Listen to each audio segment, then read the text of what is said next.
paling lama 2 bulan. Sejak apa? Sejak tanggal surat keberatan ya, surat pemberitahuan keberatannya. Nah, ini silahkan dibuat, bisa mengajukannya sendiri atau bisa menggunakan jasa konsultan hak kekayaan.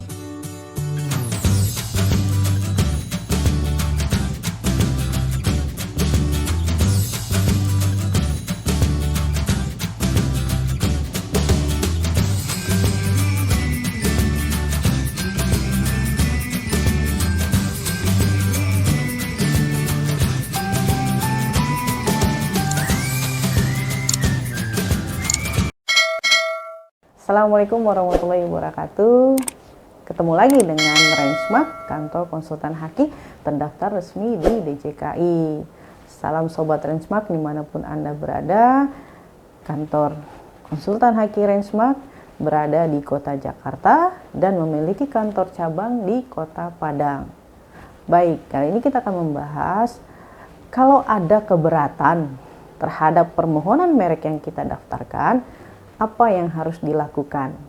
Nah, terhadap surat keberatan ya dari pihak lain itu diajukan pada masa pengumuman. Yang pertama, cek dulu surat keberatannya apakah memenuhi syarat formilnya, diajukan pada masa pengumuman ya.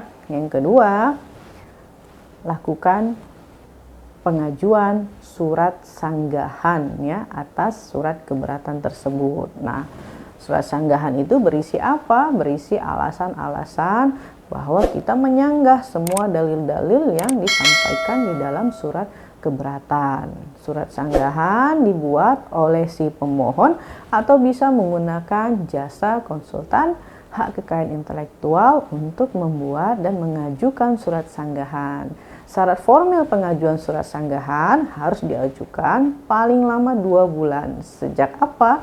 Sejak tanggal surat keberatan ya, surat pemberitahuan keberatannya.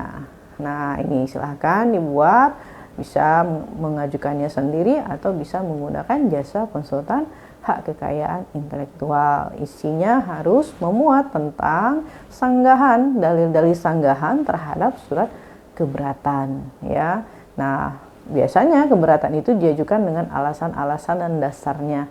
Nah, salah satunya contohnya misalnya keberatan terhadap permohonan merek kita yang kita ajukan itu menyerupai atau memiliki kesamaan pada pokoknya dengan merek yang si pemohon keberatan sudah daftarkan ya, atau didasarkan atas etikat tidak baik.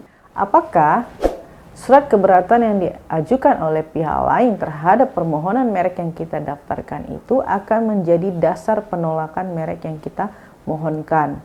Jawabannya belum tentu ya, karena surat keberatan yang masuk itu akan menjadi dasar pertimbangan ya. Jadi pertimbangan oleh si pemeriksa merek dalam memeriksa merek yang kita mohonkan ya. Bisa saja surat keberatan yang masuk itu diabaikan oleh pemeriksa merek, bisa juga itu diperhitungkan ya, dipertimbangkan begitu ya, karena dasar melakukan pemeriksaan permohonan merek itu ada di tahap substantif yang kewenangannya adalah kewenangan dari si pemeriksa merek yang memeriksa berdasarkan pasal 20 dan pasal 21 ya, Undang-Undang Nomor 20 Tahun 2016. Apakah merek yang kita mohonkan itu memenuhi merek yang tidak dapat didaftar di pasal 20 atau memenuhi merek yang ditolak di pasal 21. Nah, itu akan dilakukan pemeriksaan ya. Sedangkan terkait surat keberatan itu dijadikan pertimbangan oleh si pemeriksa merek, bisa saja diabaikan, bisa saja dipertimbangkan. Jadi belum tentu itu menjadi dasar penolakan definitif terhadap merek yang kita ajukan.